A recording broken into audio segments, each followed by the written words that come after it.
É muito mais que lançamento. É muito mais que marketing. É muito mais que jurídico. É muito mais que vendas. E é muito mais que urbanismo. A Jornada do Loteamento é o guia completo sobre loteamentos.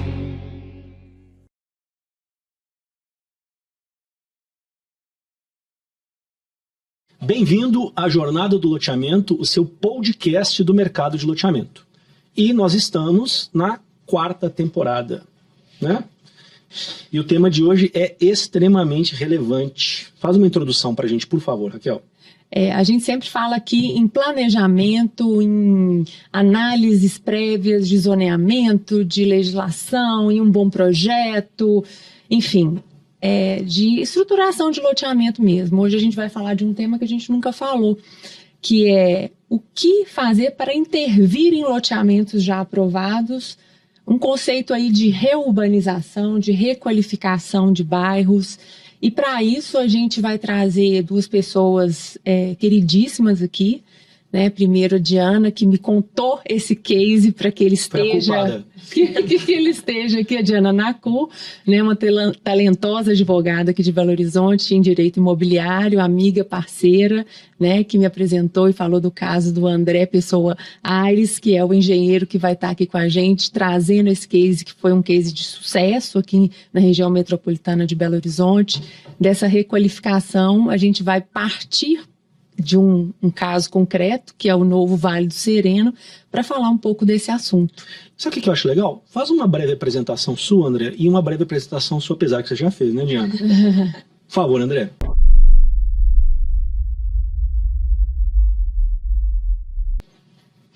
Bom, prazer estar aqui com vocês para falar desse tema tão precioso para mim.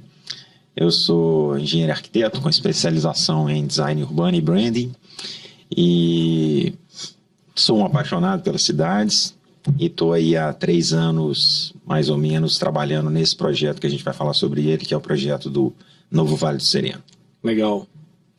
Diana. Bom, primeiro, obrigada pelo convite, uma honra estar novamente com vocês aqui. Contem sempre comigo, acho que é uma oportunidade ímpar a jornada. Bom, eu sou advogada.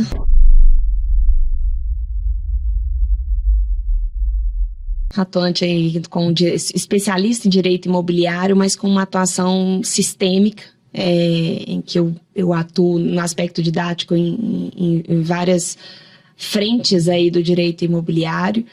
E acho que eu sou uma obstinada em criar soluções. Então, com isso, eu acabo tendo uma atuação de várias frentes, né? Eu tenho o meu escritório próprio, mas tenho atuações em instituições, porque eu acho que o meu grande foco na minha atuação é realmente a gente criar soluções e evitar problemas, como ferramenta de desenvolvimento do mercado imobiliário. Então, acho que talvez esse é o melhor foco aí da minha apresentação que eu poderia fazer. Legal. Reurbanização. O que é isso, cara? Bom, antes da gente entrar especificamente na experiência que você teve, que é muito rica, foi muito divulgada, inclusive pelas conquistas, né, da revitalização do Vale do Sereno. O que é a reurbanização? Então, interessante. Eu acho até que a melhor forma de explicar isso é mostrando a diferença entre reurbanização e requalificação urbanística urbana. A reurbanização está mais ligada ao aspecto físico e estrutural de um local ou de um loteamento, ou seja, arruamento, infraestrutura de água, de esgoto, redes elétricas, etc. Mas a infraestrutura mesmo, né? Nas obras de infraestrutura. Mas a parte mais física, né? Ou seja, você pega um lugar que às vezes não está legal e dá aquele tapa com as ruas, com iluminação elétrica, com a iluminação, com drenagem, enfim. Não está calçado, eu vou calçar. Isso. Não tem iluminação adequada, eu vou colocar iluminação. Exatamente. Então, como é que é? Uma reforma no carro. Tipo isso. Né? Então, você pega uma área que não está legal e melhora aquela área no aspecto mais físico. A requalificação urbanística, ela já tem um olhar mais humanizado. É uma visão mais ampla, mais holística, que tem como objetivo final não a melhoria física daquele espaço construído, mas a melhoria da qualidade de vida de quem vai viver e conviver com aquele espaço. Então, o projeto do Vale do Sereno, ele é interessante porque ele teve um momento, mais ou menos há 10 anos atrás, por volta de 2010, que o Vale do Sereno ele é um projeto, é um loteamento bastante antigo, 40 anos, não sei, mais ou menos, que há em torno de 10, 15 anos atrás, um consórcio de construtoras fez a reurbanização dele, com arruamento de qualidade, o cabeamento subterrâneo, toda a iluminação lá é cabeamento subterrâneo, projeto de drenagem, etc. E, recentemente, o projeto que nós vamos falar dele, a gente trouxe essa proposta de fazer um projeto de requalificação urbanística, trazendo aí sim os conceitos do novo urbanismo, de bairro planejado, de urbanismo sustentável para esse bairro. Então, eu diria que foi 2 momentos do bairro, a gente está nesse segundo momento, que é o da requalificação urbanística. E, André, como é que você, assim, não está nem no nosso script essa pergunta, tá vendo? A gente estava discutindo de perguntas e respostas aqui, mas como é que se avalia, você como profissional dessa área, como é que se avalia quais são as requalificações necessárias? Assim, é uma análise feita com o público? Como é que vem esse sentimento do que é necessário? Esse sentimento que é necessário vem a gente olhando as cidades que a gente gosta, o que elas têm. Basicamente é isso, né? Praças, espaços verdes, parques, calçadas bem desenhadas, pessoas caminhando na rua. Passeios que permitam isso, né? Isso, gente na rua, olhos na rua, sensação de segurança, né? Então, e tudo isso tem técnicas para a gente criar isso.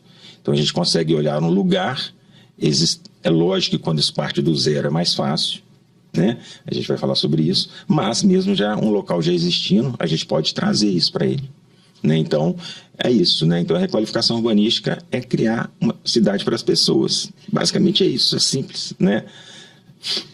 André, eu vou explorar um pouco dessa humanidade, porque você está falando em qualidade de vida, em requalificação, mas você está deixando de lado aí o que te impulsionou a fazer isso.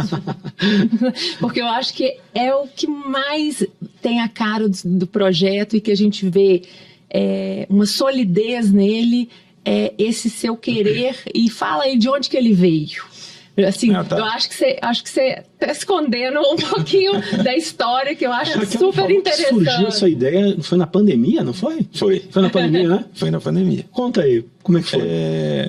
Bom, na pandemia foi muito interessante porque a gente viveu... Eu moro no Vila da Serra, ali na região, há mais de 10 anos, e acompanhei, né, todo esse processo de expansão. É o bairro vizinho, Vale do Sereno. Quando a gente tem explicar um pouquinho, né? Porque tem muita nossa audiência, perdão. O Vila da Serra é o bairro vizinho ao Vale do Sereno, que teve a sua urbanização e expansão imobiliária antes do Vale do Sereno. Que hoje tem o maior PIB, né? O maior PIB aí do Brasil. Do Brasil. Foi um bairro onde aconteceram... É um bairro jovem, rico, onde aconteceu uma expansão imobiliária pujante nesses últimos 10 anos, onde eu moro, mas que eu tenho uma crítica muito grande em relação à qualidade urbanística, ao pensamento urbanístico que houve para esse bairro. Exatamente isso que a gente falou, não houve esse olhar, né, de como esse bairro poderia ser realmente bom para as pessoas do lado de fora dos empreendimentos. Porque do lado de dentro dos empreendimentos, lá teve uma característica interessante, são empreendimentos muito grandes, e que veio até com aquele conceito de condomínios resorts, condomínios clubes, né, onde tem tudo, né? Inclusive com partes comerciais, né, com lojas e tal, né? Até poucos com partes comerciais, né, que isso poderia ser um aspecto interessante, mas a maioria não, com exceção da avenida, né? Mas, então tem tudo nesses empreendimentos. Então são empreendimentos completíssimos dentro de um bairro incompleto. Legal isso. Completíssimos dentro de um bairro incompleto. E eu acho que a pandemia escancarou isso, porque teve um momento que não podia descer para a área de lazer, né? Mas você poderia ir para a rua, né? E aí? Então acho que foi interessante isso, as pessoas perceberem, acho, né, que a gente como cidadão, a gente como ser humano, falou assim, acho que tem algo errado. Eu mesmo moro num prédio desse, que super legal, super completo, mas não é isso. Cidade não é isso. Aliás, já em Milênio falaram que o condomínio fechado é a anticidade. Então, realmente, né, a gente tem que socializar, a gente tem que conviver, nossos filhos têm que conviver com diferentes, né? E na pandemia isso ficou muito claro e eu comecei a sair muito para caminhar na rua e tal.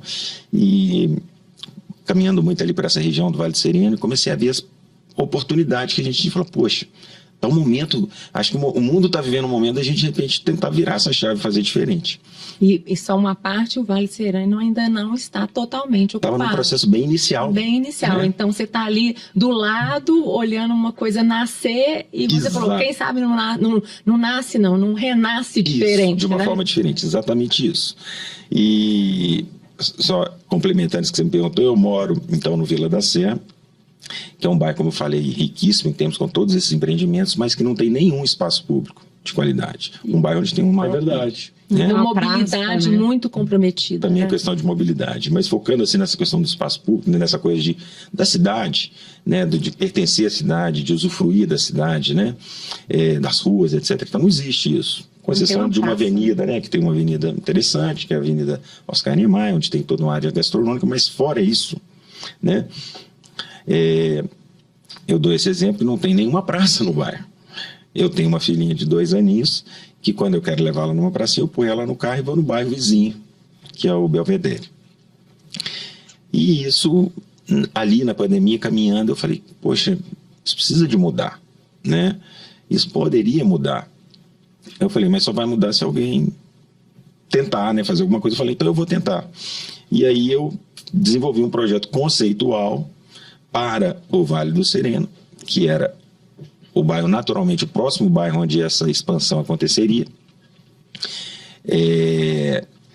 E levei esse projeto para um consórcio, o grupo de construtoras, que era esse grupo desenvolvedor do bairro, que havia feito essa tal reurbanização há 10, 15 anos atrás, que são pessoas de boa intenção e que gostaram muito da ideia e me contrataram para a gente trazer, então, esses conceitos do novo urbanismo. Levei para eles esse projeto conceitual falando sobre isso, sobre o novo urbanismo, sobre cidades bairros planejados, enfim, que são... Não tem quem não se apaixone, eu acho, com esse tema, sabe? Uma pessoa que constrói, que faz a cidade, que está ali naquilo, né? E especialmente, obviamente, eu tinha que ter um argumento convincente, que era o argumento do resultado. Aí eu te perguntar, como convencer, né, os empreendedores? Né? Então, lá a gente tem grandes áreas verdes, dentro desse projeto, depois a gente pode falar um pouco, tinha um projeto de um parque, e uma das principais colocações que eu fazia é o seguinte, olha, o metro quadrado mais caro do planeta está em frente ao Central Park. Então, se a gente juntar essas APPs, a gente pode falar disso depois, e criar ali um parque, e se o prédio estiver construído do lado desse parque, ele vai valorizar o metro quadrado. E fiz uma conta que o investimento, se a gente dividisse por todas as construtoras que estavam desenvolvendo projetos ali, ia ser pífio, perto da possibilidade de valorização. Então esse foi o argumento que todos enxergaram de uma forma muito clara, porque era muito fácil de ver isso.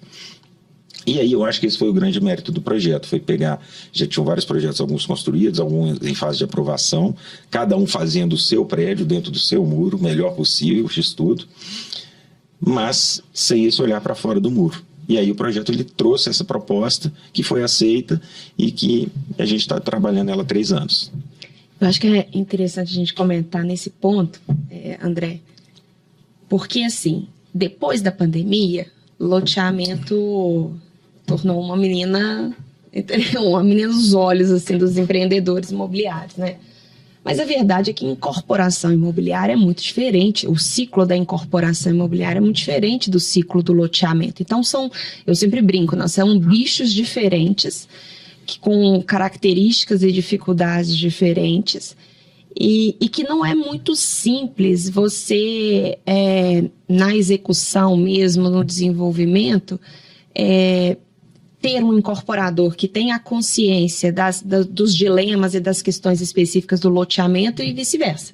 Mas depois da pandemia, houve um interesse disso ser mais aproximado, e é por isso que a gente tem falado tanto de loteamento, inclusive falado disso para incorporadores.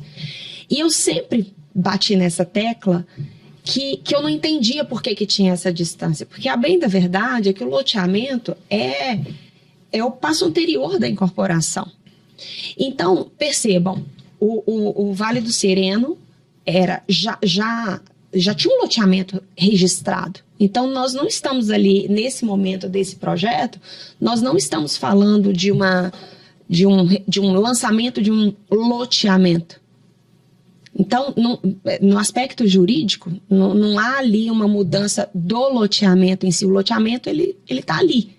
Mas os aspectos urbanísticos foram atentados e motivaram os incorporadores a olharem para o aspecto fora muro. Porque normalmente os incorporadores tendem a olhar mais para o muro, do muro para dentro, porque é onde que está o projeto dele. E os loteadores que têm essa visão.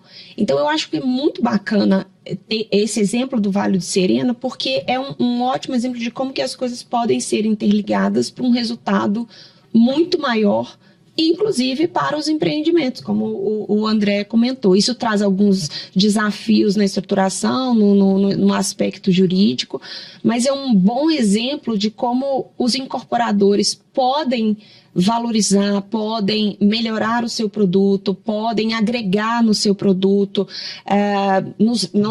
nos projetos de retrofit, olhando do muro para fora. Diana, mas assim, eu acho que, André, você foi brilhante, cara. Você foi brilhante porque, assim, a gente vai entrevistar nessa temporada um cara que a gente admira muito, que é o Louis Boulamarque, que é um escritor. O cara já escreveu 8 livros, está lançando um outro livro. Ele fala de lideranças, comportamentos de gestores, etc. E eu acho que o grande desafio do empreendedor, claro que o empreendedor, incorporador e loteador estão dentro dessa análise, é a ansiedade no sentido de resultados de curto prazo. Uhum. E que são muito difíceis de você demonstrar a cidade para as pessoas, sendo que isso não é tão tangível. Sim. Quando você está lançando um produto. Sim. Então você precisa que isso seja maturado, as pessoas precisam viver aquilo, para que efetivamente que exista a valorização imobiliária. Eu lembro que eu conversei, e eu não me recordo do nome, o que é um problema, assim, às vezes eu esqueço o nome das pessoas, mas eu conversei com um cara que fez o Belvedere, que desenhou o Belvedere, não me recordo o nome dele aqui. Sinai. E ele falou um negócio, cara, e ele é um gênio, né, cara? Sim. É um gênio. Assim, eu entrei no escritório dele, tinha livro em inglês, em alemão, em japonês. Japonês eu acho que não tinha, tá? Assim, várias línguas. E eu falei, Sinai, você já leu tudo isso? Cara, já li, já estudei. Eu amo estudar. Ele falou, cara, quando eu desenhei o Belvedere, eu falei, aqui terão as ruas mais largas, com os passeios largos e com áreas públicas para as pessoas poderem caminhar. Todas as pessoas de Belo Horizonte virão para cá para fazer seus exercícios. E olha isso, cara. E as pessoas vão para lá, para quê? Para correr, para andar de bicicleta, para levar o filho para pracinha. Então, quando um loteamento ele é feito, nós não estamos vendendo lote. Eu tenho defendido isso incansavelmente nas palestras que eu dou, nos podcasts. Nós não vendemos lote. O loteador tem que pensar no espaço público. Ele tem que pensar... as pessoas não estão nem aí pro tamanho do lote. Se é 250, se é 360, se é 400. Não estão nem aí. O que elas querem? É o que você falou, são coisas simples. É caminhar na rua, encontrar as pessoas, segurança para meus filhos. É formação de comunidade mesmo. É o que se fala tanto hoje de comunidade planejada. Pedir açúcar emprestado pro vizinho, que ele é meu amigo. De verdade, o relacionamento dos meus filhos com os filhos do vizinho. É isso que as pessoas querem. Né? É o palco da vida. É o palco da vida, da convivência ali. Mas como, assim, você foi brilhante, cara, você conseguiu trazer um olhar do que estas iniciativas trazem de resultado financeiro, que obviamente isso é que faz com que o empreendedor banque, né? Mas tem que ter um pouquinho de paciência, porque o cliente final ele só vai enxergar isso na hora que as coisas começarem efetivamente a serem implantadas, né? Essas iniciativas. Em parte. Em parte? Porque eu acho que tem uma frase que eu já vi que eu gosto assim, o que não é compreendido não é percebido. Que é não compreendido, não é percebido. O que não é bem explicado, melhor. Né? E compreendido não é percebido. Então, claro que enquanto você não tem as entregas físicas, fica mais difícil de perceber essa qualidade ou essa... O quanto de valor está sendo entregue. Está sendo entregue. Mas ali a gente também trouxe o conceito ali de place branding, né? Que exatamente vai trabalhar esses intangíveis ou esse conceito que você está criando para aquele lugar, que esse sim pode ser percebido até mesmo antes de uma entrega física, né? Então, a gente tem trabalhado isso de uma forma bem interessante, em termos de um Instagram que já começa a mostrar o que a gente está desenvolvendo. Qual que é o Instagram para as pessoas poderem ver? Chama @Novo Vale do Sereno. Novo Vale do Sereno. Vale com ele só? Com ele só. Tá. E tem um outro também interessante, que é o do parque, que está ao lado, que é um projeto paralelo, não pertence ao Vale do Sereno, mas parte dele está dentro do Vale do Sereno, que é o @Circuito Jardim das Águas. Então são dois projetos que conversam entre si, né? Porque um pedaço desse parque está dentro do Vale do Sereno, inclusive a etapa inicial do parque. Mas, então a gente trabalhou isso, que eu costumo inclusive repetir isso, é o seguinte, que um projeto bem feito, bem conceituado, bem apresentado e bem embalado, ele se vende até mesmo antes de ele estar concretizado, né? As pessoas percebem e, obviamente, se as pessoas perceberem a seriedade, né, do que está sendo, né, que não é só uma promessa vazia. Então, a gente já conseguiu, a gente tem no Vale do Sereno mais ou menos uma proposta de 10 intervenções, mais de 10 intervenções de espaços públicos, etc. E tal. Hoje a gente está com a entrega de que é bem legal, muito importante, são 40 mil metros quadrados de APPs, com trilhas, escadas, mirantes, pontes, etc. E tal, que já está entregue à população, já está aberto para uso público. E tem outros tantos que a gente ainda não tem eles prontos, mas temos os projetos, os 3Ds, os posts falando sobre ele, os eventos que a gente fez tanto com construtoras quanto com comunidade, convidando todos os síndicos dos prédios para explicar o que é isso. E aí a gente começa a ter esses embaixadores, vamos falar assim, né, do bairro, que começam eles mesmos a propagar aquilo e começam, né, a perceber que aquele bairro ainda não é diferente, não tem aquilo tudo, mas tem uma promessa real. Uma promessa real para chegar lá e começam a perceber isso. Então, e automaticamente passam a contribuir para que de fato seja. E isso, de fato, já gerou uma valorização expressiva no metro quadrado. Legal. Então, isso é o melhor. Bom, André, e na prática, a gente tem ali o Vila da Serra consolidado, com prédios altíssimos, né? Um adensamento muito grande, né? E eu vou ter do lado ali um bairro mais pensado, né? Que diferença que na prática ali eu vou ver? Assim, só para quem está ouvindo perceber quais são as intervenções que você propôs, né? Tá. Eu acho que no Instagram vai poder ver um pouco Sim. mais do projeto e tal, mas para a gente que está falando aqui, eu tô lá no Vila da Serra, super adensado, super verticalizado, né? Sem grandes espaços públicos, e eu tô exatamente do lado com o novo Vale do Sereno. Qual que é a diferença? O que eu vou ver? O que é tangível ali? Além desse conceito que a gente está falando, que é um ganho enorme para essa comunidade. Mas o que é tangível? O que vai ser visto ali de diferente? Eu acho que algumas coisas, né? Uma das, sem dúvida, que será muito expressivo, vai ser a preservação dessas áreas verdes, né?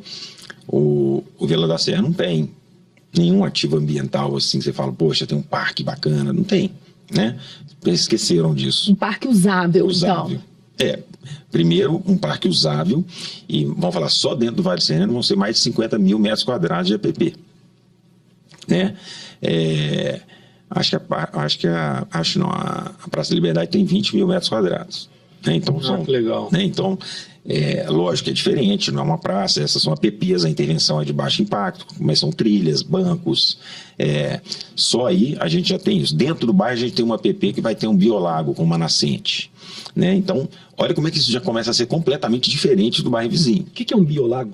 Um biolago é um lago biológico, né? Que você tem algumas características de aeração, etc. e tal, que aí ele vai produzir ali uma biodiversidade interessante nele. Então é um lago, vamos falar assim, mais ecológico. Legal. Né? Um laguinho, tá? Não é nada grande, mas vai ser um ponto de atração do bairro. Contemplação com os banquinhos, etc. A gente vai ter 3 praças no bairro. Uma praça das crianças, uma praça mais focada, que está na divisa com Vila da Serra, mais focada para os jovens, com pista de skate, academia, as duas vão ter um pet place bem legal, e uma esplanada que é uma praça mais cultural que vai estar junto da igreja, onde vai ser o centro, diria, cultural e social, assim, do bairro, para eventos, e tudo isso está conectado com essas APPs, que é o projeto do Parque Circuito Jardim das Águas que eu falei, que seria... Essas APPs, na verdade, elas começam no Vale do Sereno, mas pegam todos os bairros da região norte de Nova Lima, e a proposta é que cada um desses bairros tenha esses equipamentos públicos, essas praças, que sejam portais de entrada dentro das APPs e dentro dessas trilhas. Então, você vai sair de uma praça do Vale do Sereno, vai pegar uma trilha e vai caminhar até uma praça do bairro vizinho.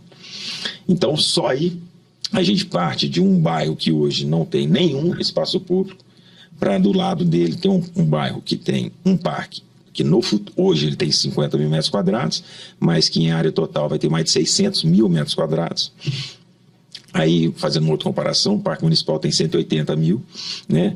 No meio desses bairros, com várias praças e equipamentos públicos no entorno disso, criando esse grande ecossistema de lazer, cultural, ambiental, etc. Então, mais todas as questões de fachadas ativas, lojas em pontos específicos do bairro. Então, realmente, eu acho que ele vai ser um bairro onde as pessoas vão perceber uma diferença muito grande, apesar da verticalização, que eu não vejo, defendo, tá? Porque eu acho que o melhor jeito de crescer é para cima e não para os lados. Sem dúvida. Né? Obviamente, uma verticalização com qualidade e sempre sempre conciliando o adensamento com a qualidade urbanística. O problema não é adensamento. Paris é muito mais adensado que Vila da Serra. Barcelona é muito mais adensado que Vila da Serra. Mas é um adensamento com qualidade. Passeios largos. Passeios largos, a cada 2 quadras você tem uma praça, uma área verde, né? As fachadas ativas, enfim, uma série de princípios. Então, o problema não é o adensamento, o problema é o mau adensamento. Né? André, e juridicamente, até que a Diana trouxe aqui para a gente está dentro de um loteamento aprovado, né? E você deu exemplo aí de 3 espaços públicos, vamos falar assim, né, de uso público, né? Esses espaços, eles já eram áreas públicas dentro desse projeto de loteamento ou teve uma mudança nesse projeto ou uma mudança de uso dessas áreas, né? De onde que vieram essas áreas, né, que não estavam previstas? Legal, assim, tem de tudo. As APPs, é interessante isso, elas são áreas privadas, porque elas pertencem àqueles terrenos, mas como quem não sabe, tem um córrego, né, que passa por ali, em função desse córrego existe uma margem de 30 metros de cada lado, onde aqui é um APP, apesar de ser um terreno privado, o incorporador não pode construir nada ali. É uma área de preservação permanente. Mas ele poderia deixar dentro do muro. Ele poderia deixar dentro do muro ou fazer uma cerca de calma de cá e fechar aquele espaço para ninguém entrar e fica só dentro do terreno do empreendimento dele. O que essa ideia de levar para ele e falar, olha, se tiver um parque do lado do seu empreendimento, ele vai valorizar, foi o que, não faz a cerca aqui não, faz ela aqui nos 30 e vão pegar esse seu... Ele está com do lado, que aí a gente cria esse grande equipamento e que se torna um grande diferencial do bairro, que hoje já é. Hoje pessoas que nem moram lá vão para lá para caminhar, para passear, e isso tende só a aumentar. E na hora que você estiver morando ali, quem já mora e quem vai morar, vai estar lá no 20º andar de um prédio, vai apertar o elevador, vai descer em 5 minutos, ele vai estar do lado de uma Mata Atlântica. Eu já estou com vontade de comprar já. Eu fui comprar um imóvel, só um parênteses aqui, gente, assim, para vocês entenderem a dificuldade do Vila da Serra. Antes da pandemia, eu decidi trocar meu imóvel e fui ver um apartamento lá, no Vila da Serra. Só que é o azar do corretor que foi me mostrar às 17 horas. E aí eu fui sair do bairro. Meu amigo, eu desisti na hora. Falei, você tá doido? Eu não consegui sair do bairro. É impressionante. Esse é outro tema, né? Longo, a gente pode fazer outro podcast que fala sobre ele, mas que eu acho que está sendo pensado em soluções para isso. Mas você estava falando dessas áreas, né? Como que essas áreas vieram para essa requalificação? Então, essas APPs, eu acho que isso foi uma quebra de paradigma muito legal, que são espaços privados de uso público e que quem investiu para qualificar esses espaços são os donos das áreas para oferecerem elas para o uso público. Então, eu acho que isso já é uma coisa muito bacana. É a grande chave dos incorporadores ali nesse momento. Então, isso eu acho fantástico. E eu acho que tem um lado legal também, que foi colocado, obviamente, nessa apresentação que eu fiz para mostrar os benefícios para eles, tem o lado dessa valorização, que obviamente aconteceu, irá ainda acontecer de forma maior, e tem um lado também daquela palavrinha que hoje, daquela sigla, né, hoje tão importante, que é ESG, que para essas empresas é muito valioso, né? Então é um belíssimo movimento e gesto, né, de ESG. Proteção ambiental, preservação ambiental, social ambiental, né? Exatamente, né? Um autêntico projeto social e ambiental. E de governança no sentido de pensar nesse bairro como um todo. Então, aí a gente tem aí a gente tem uma área que uma praça vai acontecer, que é uma área institucional, ou seja, uma área da prefeitura, né, a área institucional, dentro do loteamento ela ficou reservada como uma área institucional. Tinha um outro terreno que esse foi muito legal também, que é aquele na entrada, na divisa do Vila da Serra com o Vale do Sereno, que era um terreno, não área institucional, mas um terreno da prefeitura, que estava dentro do plano da prefeitura comercializar esse terreno. E eu levei pessoalmente o prefeito lá e mostrei para ele a ideia de se fazer uma praça ali, que seria fantástico, nesse lugar que não tem praça, para eu não precisar de pôr minha filhinha no carro, tá perto da minha casa. E ele topou a ideia, então uma outra praça vai acontecer nesse terreno, e uma outra praça vai acontecer de uma forma muito legal numa rua, que na verdade vai se tornar uma esplanada, que é um trecho final de uma rua que está junto da igreja, que a gente vai criar. Essa igreja já tinha um afastamento interessante, um projeto super bonito do Gustavo Pena, e a gente está criando ali, já criou o projeto, né, vai criar ali uma grande esplanada, né, que vai estar conectando a igreja com a APP, um anfiteatro do lado esquerdo, então tem de tudo, né? Então tem área institucional, terreno da prefeitura, legal, terreno de iniciativa privada e rua, né, que a gente pode, né, dar uma melhor trabalho uso maravilhoso, André. Teve um assunto que você bateu, eu acho que a gente podia explorar um pouquinho, que é o place branding. Tá. Assim, acho que seria legal. A gente já explorou isso aqui com outros convidados no Jornada do Loteamento, mas é sempre importante, acho que, reforçar isso. Acho que é legal você passar um pouquinho do conceito disso e como é que você está aplicando isso lá, na prática. Bom, o place branding, de uma forma resumida, ele tem como grande foco identificar a vocação de um lugar e fazer um trabalho para potencializar essa vocação, para que ela seja percebida, né? E que lá no final você cria o quê? Um endereço de desejo, né? Porque quando você trabalha o place branding de lugar, assim como você trabalha o place branding de uma marca, né? O que você está querendo? Que a sua marca seja mais desejada que a do seu concorrente, né? Então, se você está falando de um lugar ou de um bairro, você quer que esse bairro passe a ser mais desejado que o concorrente dele. Ou seja, criar um endereço de desejo. Inclusive tem uma máxima do place brand que eu gosto muito, que fala que o produto é o endereço, o imóvel é o subproduto, né? E muitas vezes, como aconteceu no Vila da Serra e estava acontecendo lá, sempre pensando no produto como um imóvel e esquecendo o que está do lado de fora, né? Então você olha, e o place brand ele tem esse olhar de entender que o grande potencial de diferenciação e valorização de um imóvel não está dentro dele, mas está do lado de fora dele. E um exemplo excelente para a gente entender isso é um apartamento de 40 anos de uso no Leblon, que não é X-tudo, às vezes é X nada, não tem nem vaga de garagem, custa 40, 50 mil reais o metro quadrado, né? Não é o imóvel que custa isso, é aquele endereço.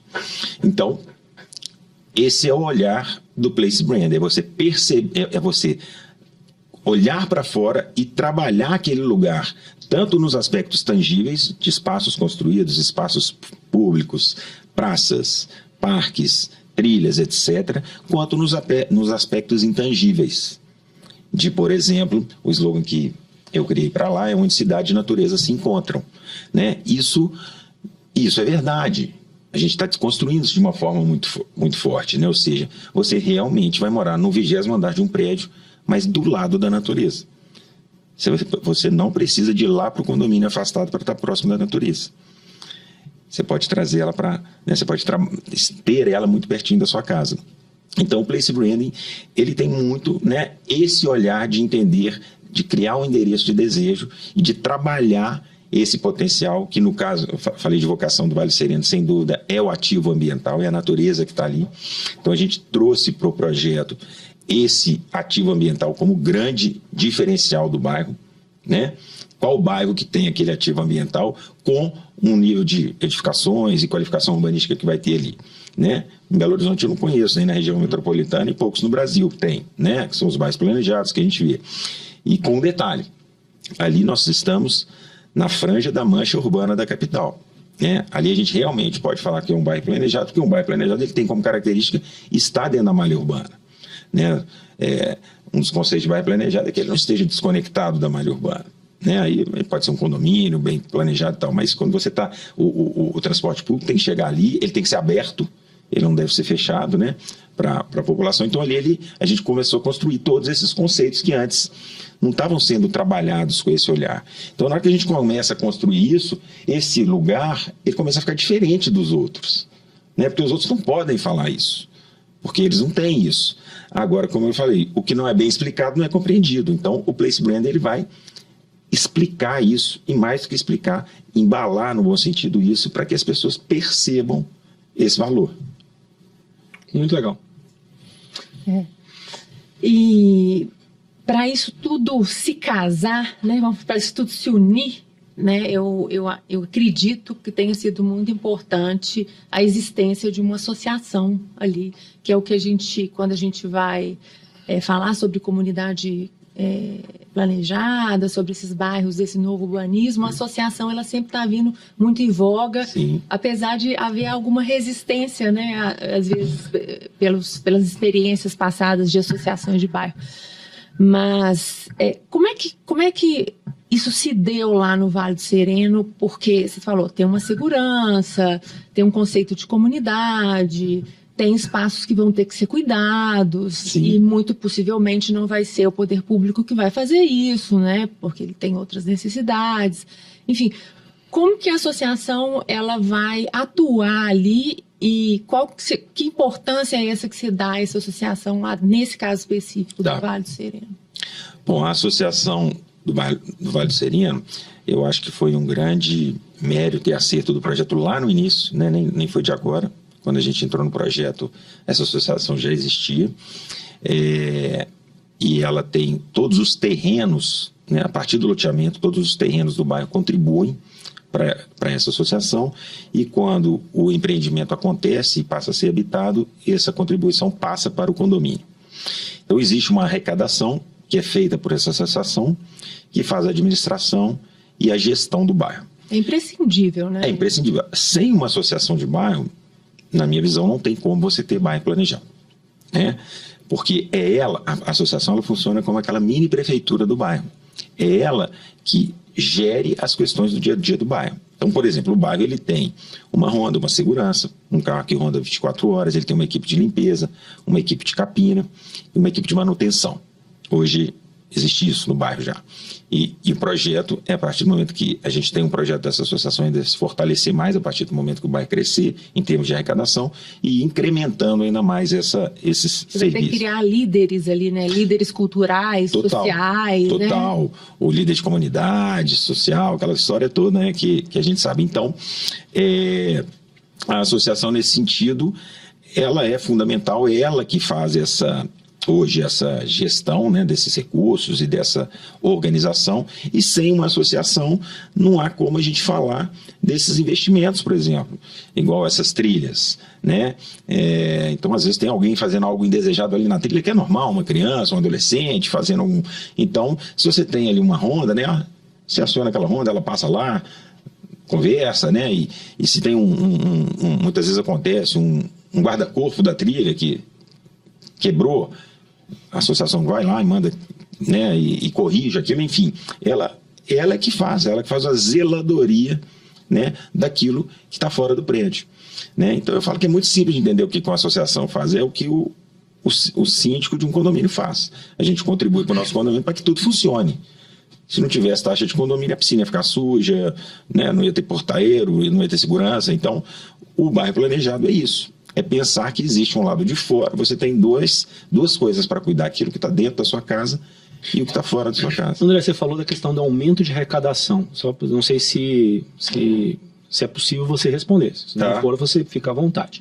Hoje existe uma contribuição por lote. Isso. Aí quando o lote virar uma incorporação, aumenta a arrecadação? Não. Não aumenta. Hoje não. Tá. Né? O que a gente está trabalhando, e isso está sendo muito interessante também, é porque quando a gente começou esse trabalho, existia uma resistência dos prédios, dos edifícios prontos, de entender, para que eu vou pagar essa associação? Não via um sentido para isso. E eu falava, repetir isso, o que não é explicado não é compreendido. Por que ela não via sentido? Porque ela não via o que estava sendo feito. Então, por exemplo, no Instagram, se vocês olharem, a gente estava assim, nós cuidamos do Vale Sereno. Então, direto, a gente é postado ali o que está sendo feito, o pessoal capinando, a Honda passando, etc. e tal. E aí começaram a ter uma adesão, inclusive, maior. Tinha gente que tinha saído da associação prédio, né, que é sempre uma... A gente não pode falar disso, é sempre, né, uma questão delicada e um pouco frágil, essa questão da arrecadação. De sempre um desafio. É sempre um desafio, né? Mas a melhor forma desse desafio é a pessoa entender, ela querer pagar. E quando você fala de aumento da arrecadação, é que o que eu acredito que a gente vai conseguir é que ela queira pagar mais. Ok. Tá? Porque hoje ela paga muito pouquinho. É muito pouquinho, assim, por apartamento. Se você for fazer a conta do seu apartamento, entendeu? É menos que uma porção de bolinho de queijo, entendeu? Então uma assim, porção de pão de queijo. Então, assim, se a pessoa, na hora que ela entender o que ela vai ter lá fora, sabe? E como que é importante essa contribuição, então eu creio que nós vamos conseguir fazer isso. E a Diana pode nos ajudar. Eu queria linkar um pouquinho muito com a experiência da Diana com essa formação de comunidades planejadas, né? Independente aí do Vale Sereno, a gente tem falado muito e batido muito na tecla do uso das associações, né? Queria que você falasse um pouquinho, Diana, dessa importância da associação para a gente também tirar essa resistência, né? Porque tem uma resistência da taxa, tem uma resistência de administração, que não precisa, etc. Mas não tem jeito de fazer o comum sem ter uma comunidade, e essa comunidade tem que ser estruturada de alguma forma, né? Chama-se hoje associação, mas poderia se chamar uma outra coisa, né? Minha prefeitura. Sei lá. Pois é, Raquel, eu acho que assim, primeiro vale a pena a gente só relembrar aqui, que foi até o tema do nosso podcast, o primeiro que eu participei aqui com vocês. E só um parênteses, eu acho que o pessoal do marketing podia já colocar agora um link, quem quiser assistir o que nós fizemos, né, Diana? Foi muito legal. Até pra gente otimizar aqui. O tema era condomínio de lotes e loteamento de acesso controlado, gente. Porque a gente fez aquela distinção, né, de cada tipo de empreendimento. Isso é muito importante ficar claro para o empreendedor, para o desenvolvedor, essa diferença do tipo do empreendimento.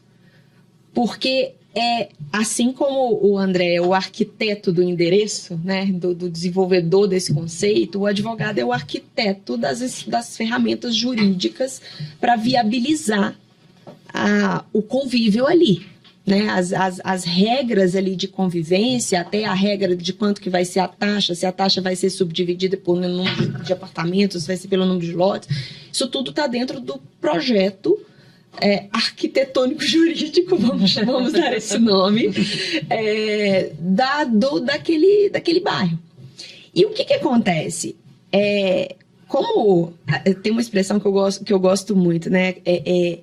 Enquanto o legislador, enquanto o mercado sobe de elevador, o legislador engatinha. Então a lei não... Para cima ou para baixo? Pois é. E ainda tem essa questão, né?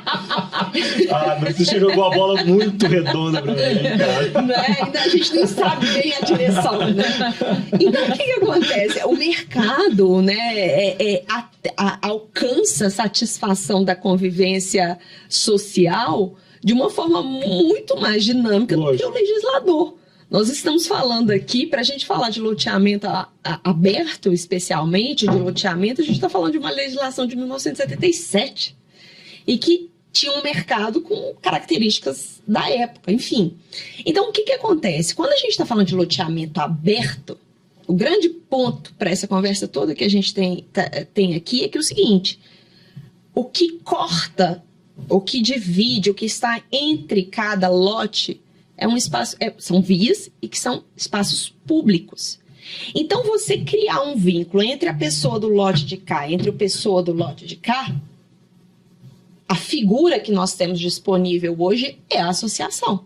Porque se você pensa num condomínio de edilício, que você está falando de um prédio, que você está falando de um condomínio de lotes, aí essa é a distinção que a gente tanto conversou, você tem a convenção de condomínio, onde tem você tem a instituição de condomínio que cria ali a área comum versus a área privativa e automaticamente você cria um laço de compromisso, um vínculo de compromisso de todo mundo em relação às suas áreas particulares e às áreas comuns. No loteamento aberto você não tem isso, é uma lacuna na lei.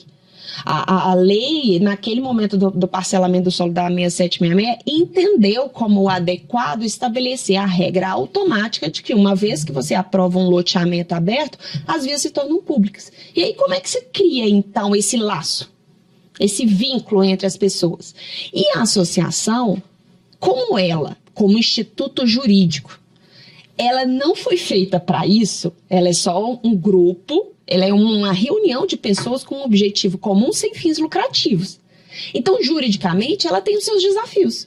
Como, por exemplo, o velho dilema que a gente sabe que vem sendo bem tratado aí na jurisprudência. A gente tem tentado, já teve mudanças na 6766 para acalmar essa discussão, mas na própria Constituição tem lá uma regrinha que fala que você não pode ser obrigado a se associar ou deixar de se associar. Hoje a gente tem instrumentos para regular isso, para não ser assim tão simplesmente não quero mais contribuir com esse bairro, vou parar de pagar.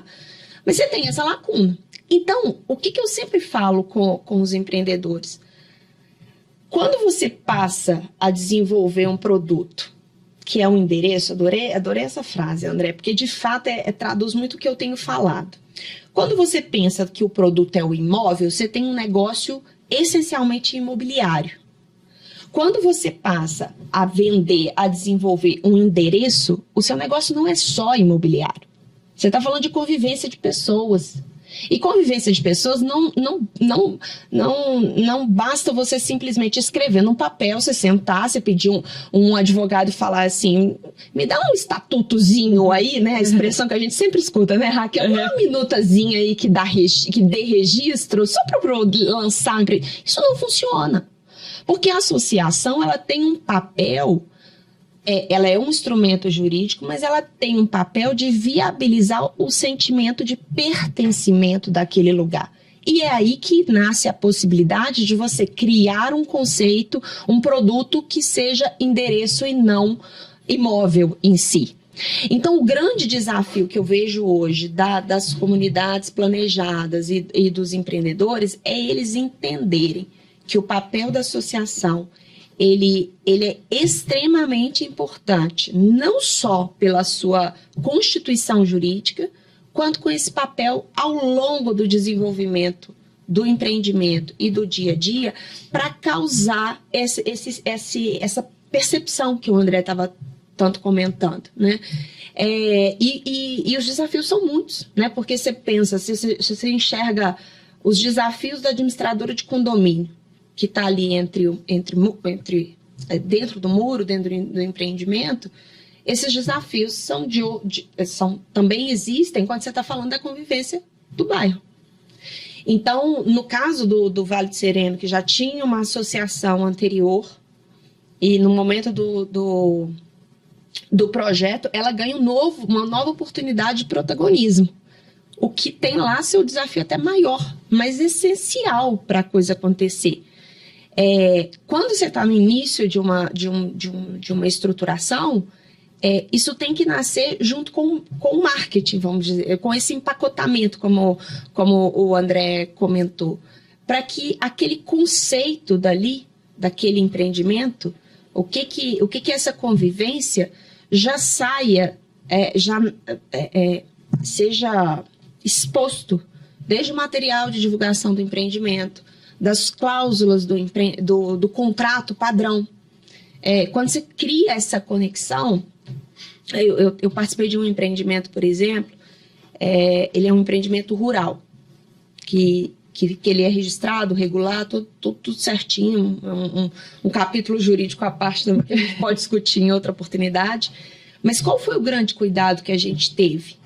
De desenhar esse conceito rural em todos os instrumentos jurídicos.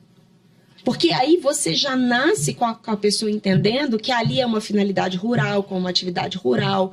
Então tem a regra lá no contrato padrão, tá lá dizendo que ele vai ser obrigado a obter as licenças para a exploração da atividade rural, a inscrição no IMA, se for uma criação de gado, sabe? E isso tem que vir. Mas deixa eu aproveitar isso, Diana. Tudo bem. Neste exemplo que você está dando, você tem uma segurança jurídica muito grande. Concorda? Na associação de moradores, pelo que eu estou entendendo, a segurança jurídica ela é pequena, porque o cliente pode simplesmente dizer assim, não vou mais contribuir. Só para concluir. Então, assim, nesse aspecto, o esforço jurídico ele tem que existir, obviamente, mas tem que haver um outro esforço que é, digamos, um gestor urbano, que é o que está sendo feito lá, que é a demonstração do quanto que a associação de moradores está contribuindo para aquela comunidade. E aí a contribuição ela vem muito mais por uma questão de que eu estou tendo um benefício do que propriamente por uma obrigação jurídica. Isso aí. É isso. Essa é a chave que eu acho que é isso, tem que né? ser construída para o morador, para o proprietário, perceber que ele não paga porque é um dever. Ele paga porque ele quer receber aquele benefício, entende? Como a gente tem... Porque se a gente estivesse falando de uma convenção de condomínio, que tem uma força de vinculação de todos os condôminos, você pode ter o cara lá que não aceite, mas se aquela taxa condominial, aquela disposição foi aprovada de acordo com o quórum, toda regular e etc, o cara simplesmente vai obedecer. Você tem uma força de imposição. Na associação não é bem assim. Apesar de que hoje a gente já tem instrumentos que, se você constituída corretamente, desde o primeiro momento do registro do loteamento, dando visibilidade, essa segurança ela é maior, tá?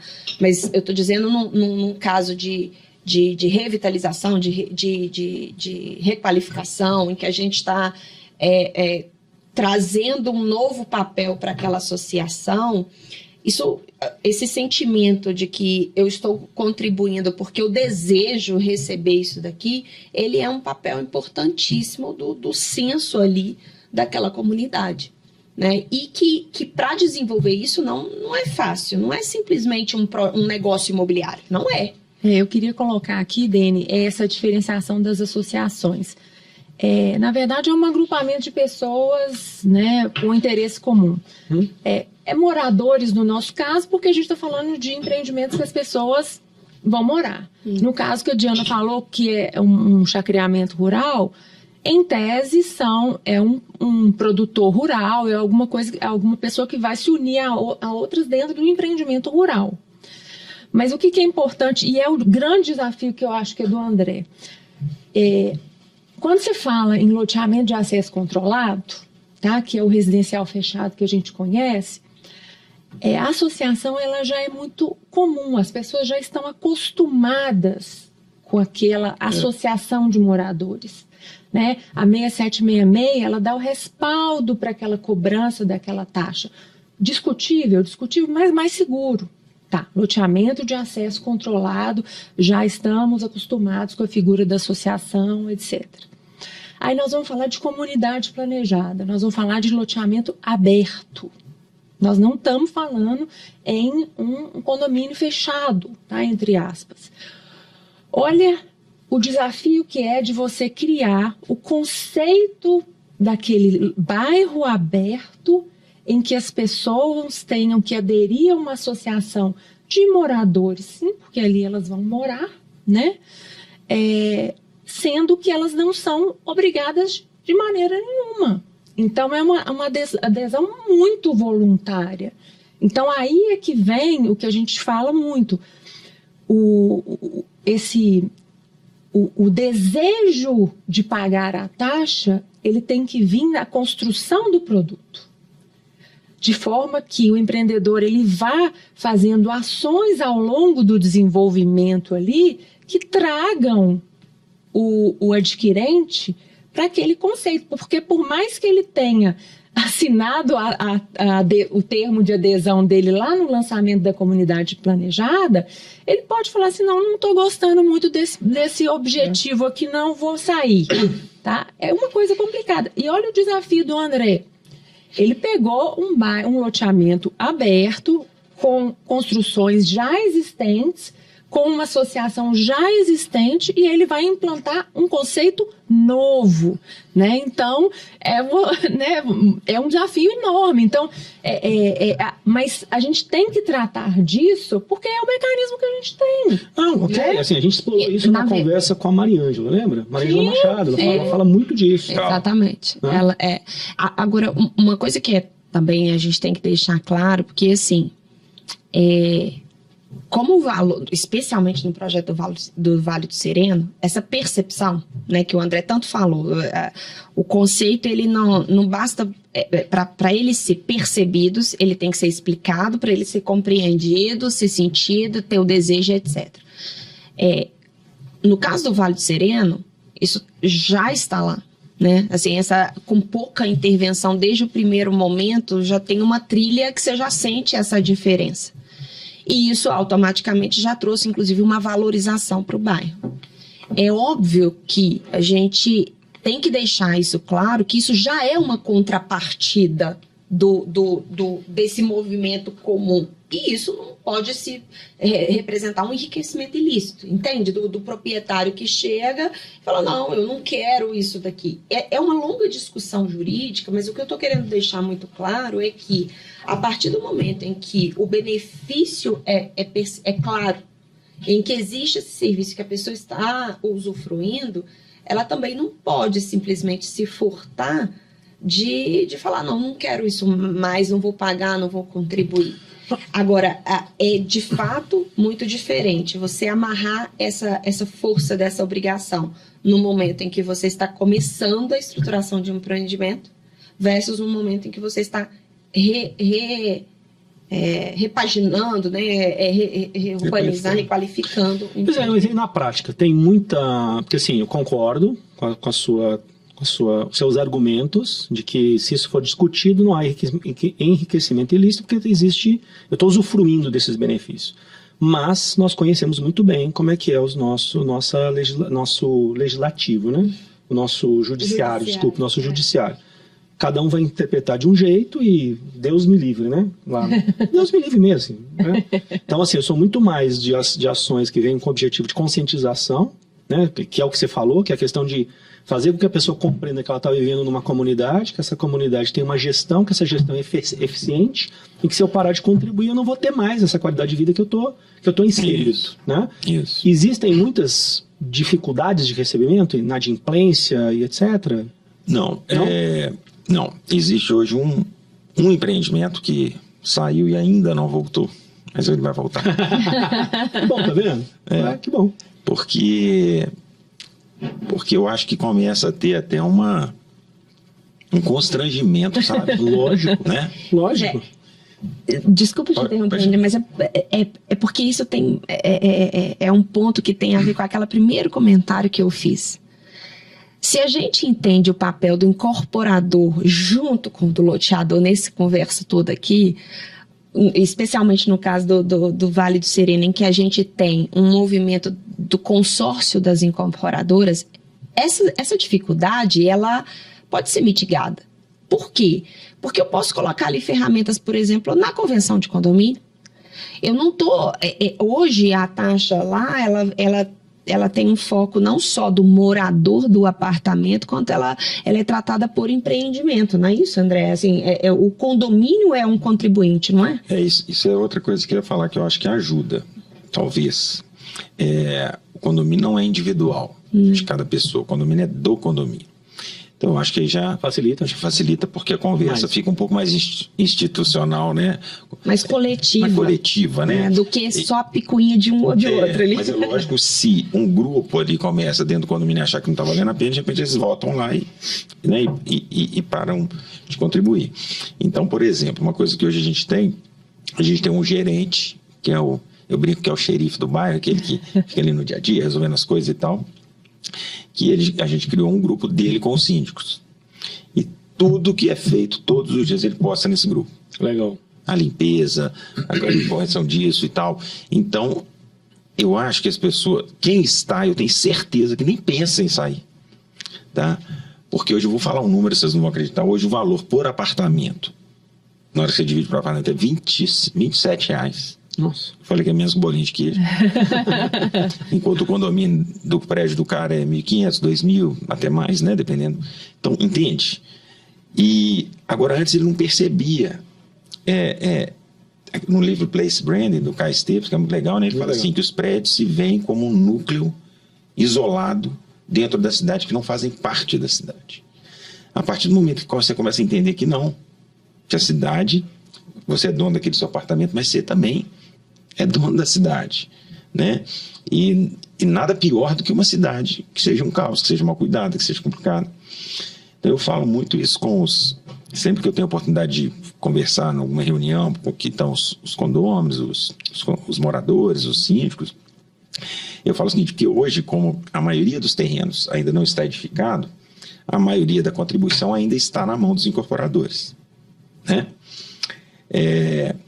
E eu falo com ele, olha, gente, se não houver uma conscientização e uma adesão, esses incorporadores um dia vão embora. É isso aí. Aí quem que vai cuidar? Ô, André, Imagina, né, no seu prédio, se vocês resolvessem parar de pagar o condomínio, o que ia acontecer? Então, é isso. Então, assim, não tem, o que está sendo feito é para valorizar, e aí volta mais uma vez também para ele. Isso valoriza o seu bem, o seu imóvel. Dá o exemplo lá do Leblon, né? É o endereço, então se a gente criar um endereço, a coisa funcional, o seu imóvel vai valorizar. Sem contar, toda a segurança, essa ronda que fica tendo. Imagina como que é bom isso, né? Para o seu filho sair na rua, para você.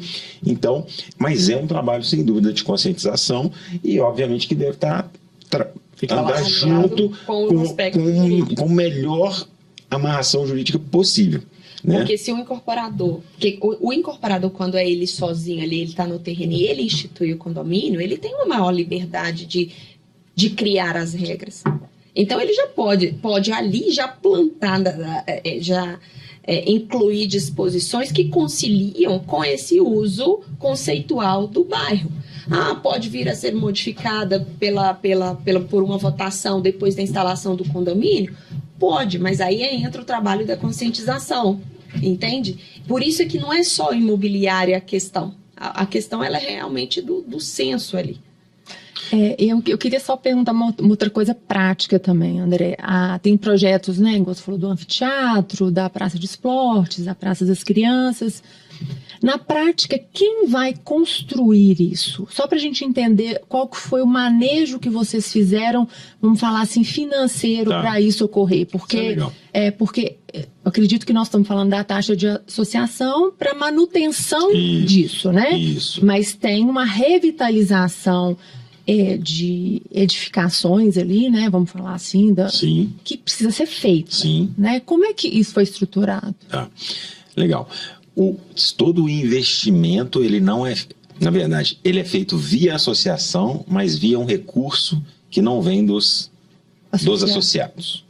É um recurso que veio dos incorporadores. Essa é a primeira coisa. Então, é esse recurso que viabilizou... Esse consórcio que viabilizou toda a minha contratação e tudo que está sendo feito. O Instagram, assessoria de imprensa, enfim, tudo que está sendo feito até então para desenvolver todos esses projetos, para realizar, por exemplo, esse primeiro equipamento entregue, etc. e tal.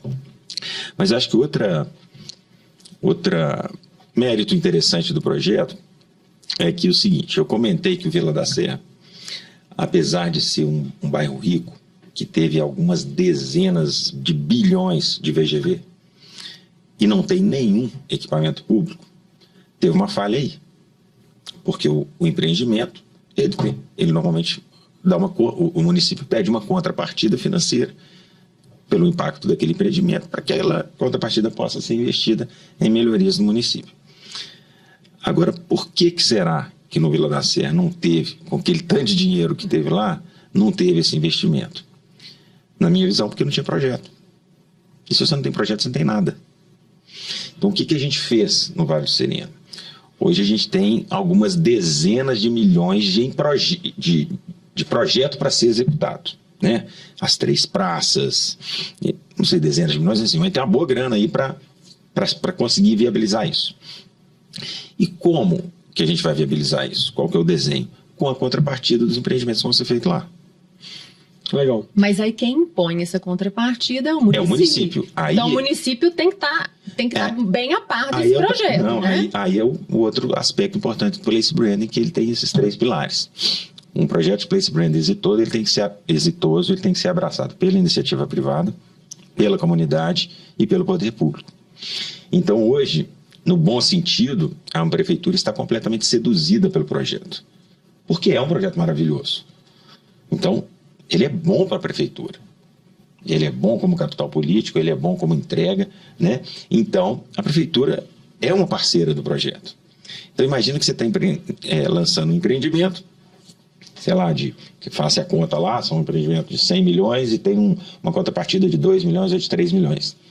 E você está dentro desse consórcio e já leva ali um projetinho daquela praça, que na verdade a prefeitura já tem projeto, que inclusive está protocolado lá, fala que sua contrapartida é de 3 milhões. Então deixa eu fazer essa praça.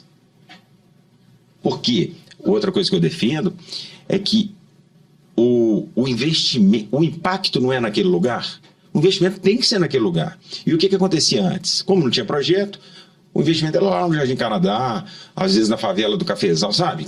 É uma discussão nossa grande, né, das contrapartidas, elas serem realmente focadas naquela sob a lógica, lugar, né? O impacto está sendo causado é ali.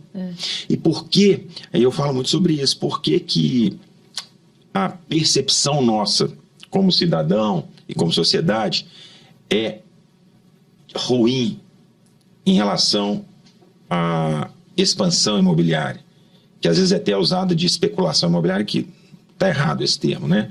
Você está simplesmente atendendo uma demanda de mercado e construindo, né? Especulação contrária é o contrário, não construir, é sentar em cima do terreno e esperar ele valorizar, né?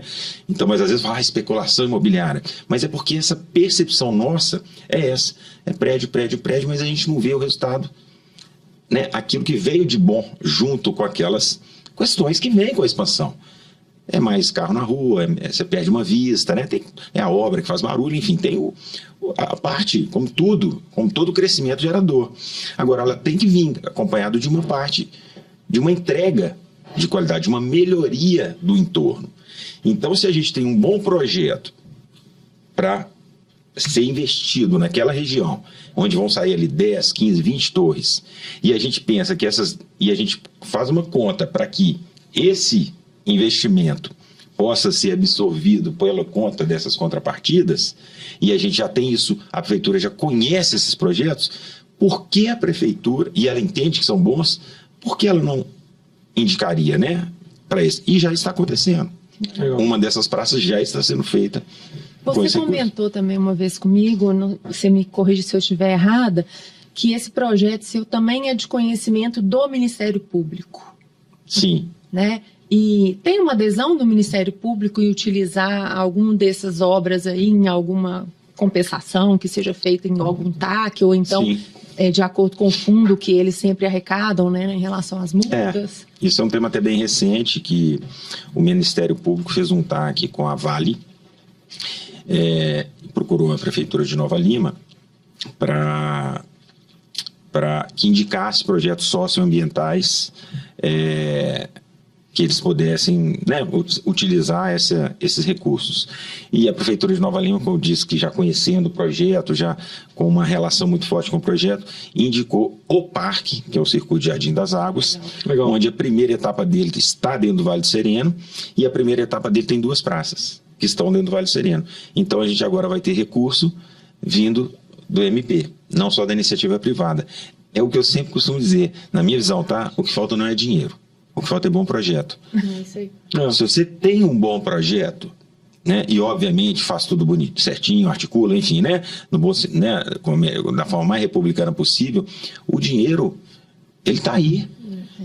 Para mim, falta bons projetos para aplicar o recurso que está aí. E adesão, né? Adesão, seriedade traz adesão, né? Eu acho que é fantástico esse projeto seu, assim. Por isso que eu queria muito, quando a Diana me falou dele, depois eu conheci o André, eu falei, não, é um projeto que a gente tem que falar para o país inteiro, porque ele é incentivador, a sua ideia nessa pandemia foi brilhante, ela tem que ser replicada. A gente está falando aqui, né, de um bairro de alto padrão, mas a gente pode replicar isso em outros bairros, em qualquer classe.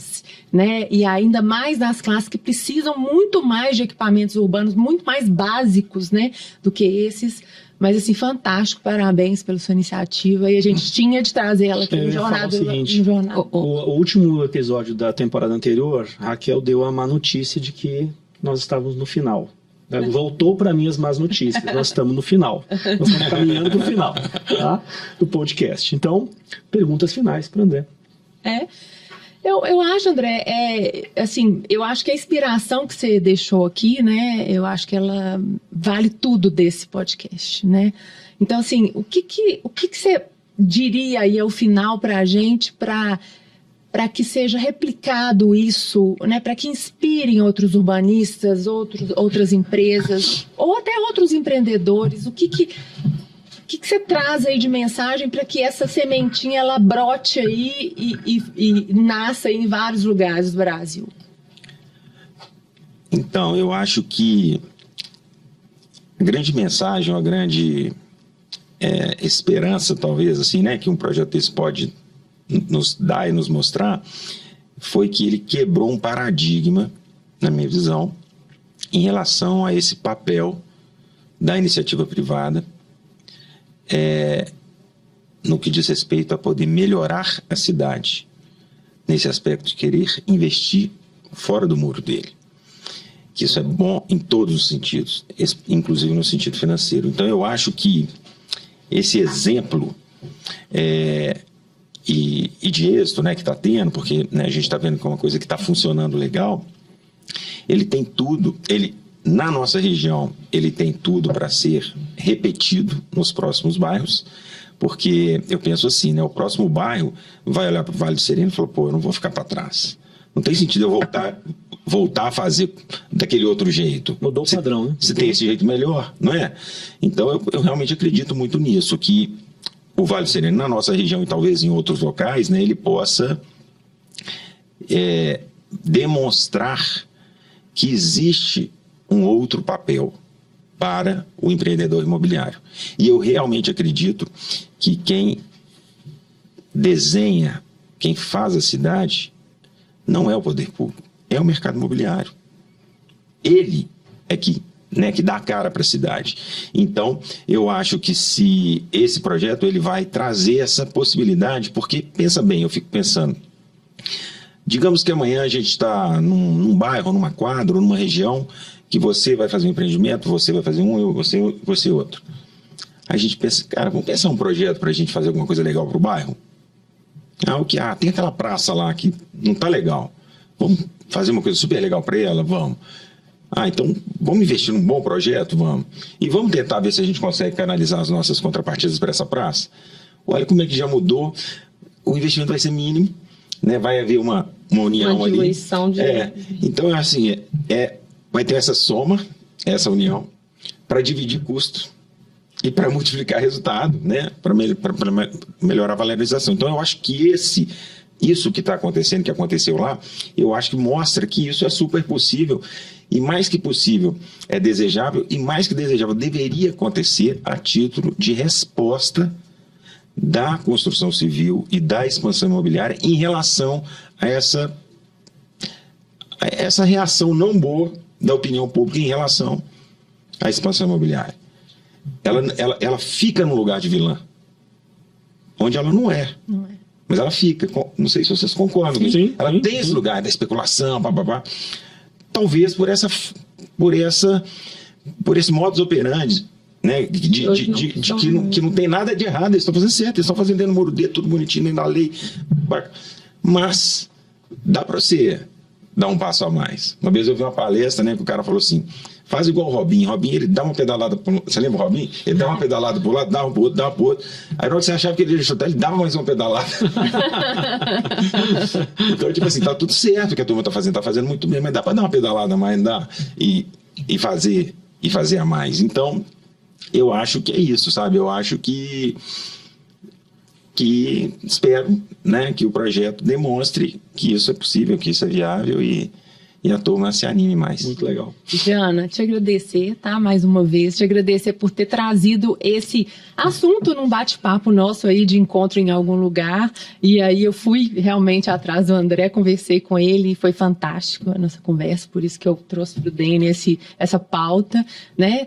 Quer deixar alguma mensagem final? Eu quero, Raquel. Eu quero sim, sabe? Porque quando a gente está diante de ideias inovadoras, o advogado é sempre rotulado como o problema da história, né? Ele não vai deixar acontecer. Ele não vai deixar acontecer. E a bem da verdade, não é que que o advogado é o problema, ou a burocracia, ou o lado jurídico, não é isso. É porque, de fato, é aquela frase que eu comentei aqui, a gente tem lacunas na lei para que a gente tenha o amparo de dizer que a lei vai abraçar ideias inovadoras. Não, não tem. Por ser uma própria inovação, você vai ter lacunas do lado de cá. E aí, assim como eu falaria que essa visão que o André trouxe agora no final é a visão multidisciplinar de um desenvolvimento de um endereço, de um bairro, em que você pega ali a percepção do que tem do aspecto ambiental, isso e tudo, enfim. Esse papel também tem que acontecer, essa atuação multidisciplinar tem que acontecer também na atuação jurídica.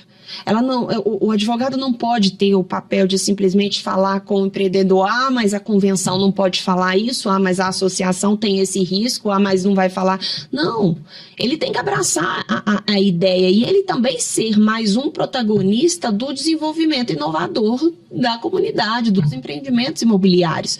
A gente tem que abrir a cabeça para isso acontecer, para que a gente também seja um protagonista dessa mudança de percepção de como que nós, na iniciativa privada, podemos sim melhorar a convivência e o uso dos espaços coletivos, públicos, comunitários, porque certamente a gente tem velocidade maior do que o poder público. Então não adianta a gente cruzar não é que não adianta, é insuficiente a gente só colocar a culpa, sabendo que a gente também pode ter essa atuação.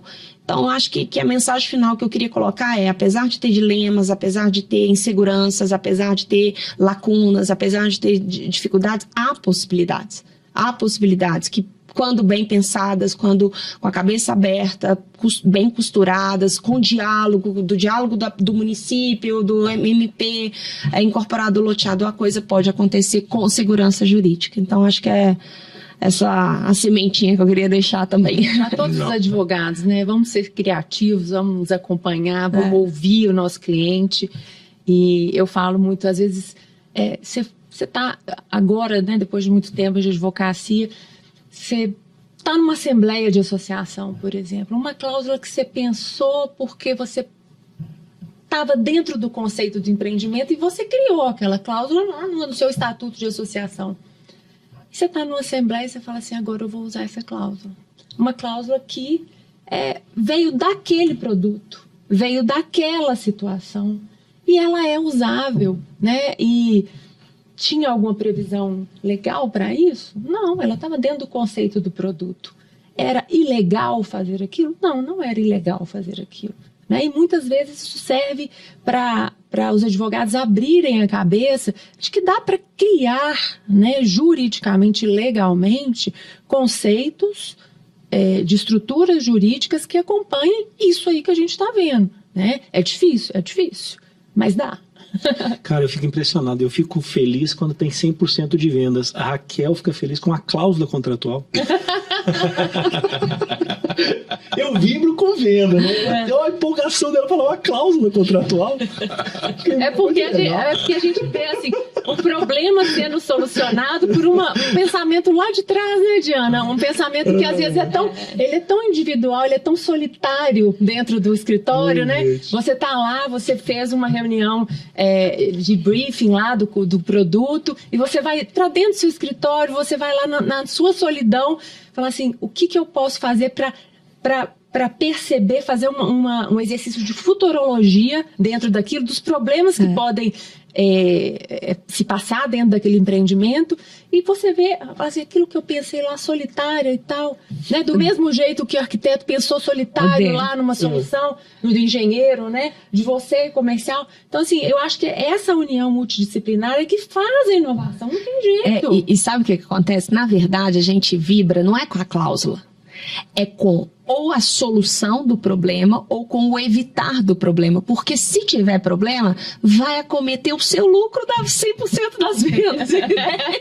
Então, no fim do dia, nós estamos falando o mesmo objetivo, que querendo ou não, a segurança jurídica traz isso também, né? Mas tem que pensar e tem que conversar todo mundo, porque senão não vai.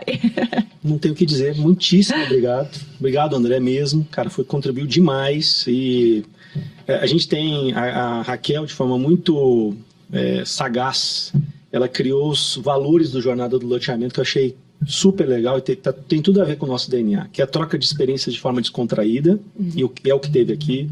Foco no conteúdo, a gente está trabalhando mesmo com o objetivo de levar o conteúdo, incentivo à colaboração e inovação e respeito e empatia. Então, assim, obrigado, Diana, de novo. Obrigado, André. Obrigado. Raquel, minha parceira, braço direito e esquerdo aqui no Jornada do Loteamento.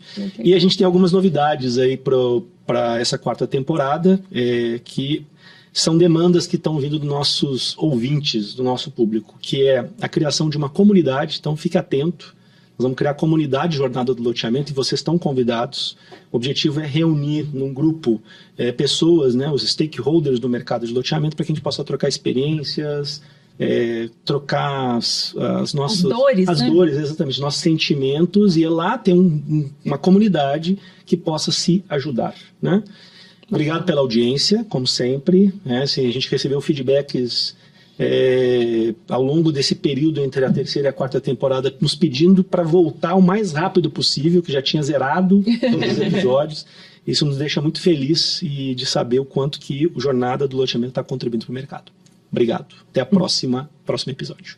É muito mais que lançamento. É muito mais que marketing. É muito mais que jurídico. É muito mais que vendas. E é muito mais que urbanismo. A Jornada do Loteamento é o guia completo sobre loteamentos.